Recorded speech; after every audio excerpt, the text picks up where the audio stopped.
Hello everyone, I'm Jordan Kruger. Welcome to Tommy Media's The Locker Room.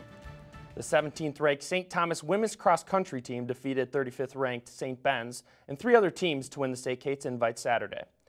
Senior Erin Statz led the Tommies in the 4,000 meter race, placing second, and sophomore Alex Fossum placed fourth, 26 seconds behind Statz.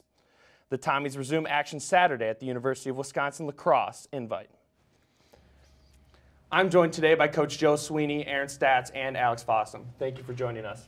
Sure. Coach, last weekend, one of your top 5 runners, Kate Mars, didn't participate, yet your team was still able to defeat a nationally ranked opponent. How were you guys able to do this, and can we expect to see Mars here in the near future? She'll be back this week. You know, I think it was one of those all of a sudden decisions where something wasn't feeling right, and so we just held her out.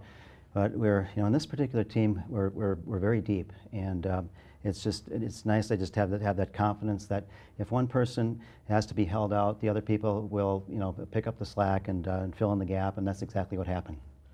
Erin, you have 2 consecutive second-place finishes. What do you need to do to kind of get over that hump and finish first? Well, I think we haven't really been like tapering for these races and everything, and other coaches do a great job of preparing us for conference and regionals, and so hopefully coming into like the championship part of the season, excuse me, sorry, we'll be able to really come together as a team and then really do the best that we can because we have been coached for this later part of the season. And so I think we have big things to expect for, the later part. Mm-hmm. Coach, you just talked about your team's depth. You had 5 underclassmen and 5 upperclassmen finish in the top 40 last weekend. So kind of elaborate a little bit on that depth, and what does this mean about your program's future? Well, we have 3 seniors, and they've been really instrumental in our success and just being great leaders, and they're part of that depth. But after that, you mentioned the underclassmen, and the one thing I always point out, we have Erin as a very tough upfront runner. But after that, then the next 4 scores have been really close. And this past week, the gap between 2nd and 5th was only 18 seconds, and that's how you have success in meets. When our 5th one is in, then we start looking for the 5th from other teams, and usually ours is our 4th and 5th oftentimes are ahead of those scores from the other teams, and that's been a real big part of our success. Alex, Coach talks about this phrase called total team person. What does this mean, and how do members of your team exemplify this on a daily basis? Total team effort for us is like you train together, you practice together, so you win together. It's not just one person pulling the whole team. It's the entire team making an effort to get these high-ranked places in meets and races, and in the D3 MIAC division and nationals too. Thank you.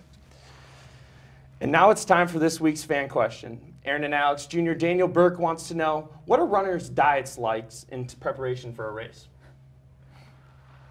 Erin, we'll start with you.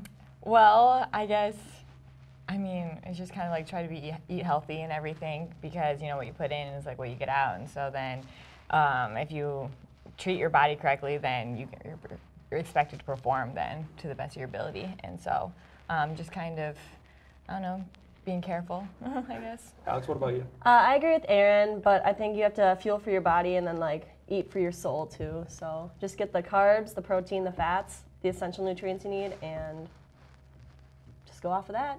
Feel yourself right. Thank you. If you have a question, tweet it to @TommyMedia. Thanks for joining us. Be sure to check Tommy Media for the latest campus news. With Coach Joe Sweeney, Erin Statz, and Alex Fossum, I'm Jordan Kruger. We'll see you next time in The Locker Room.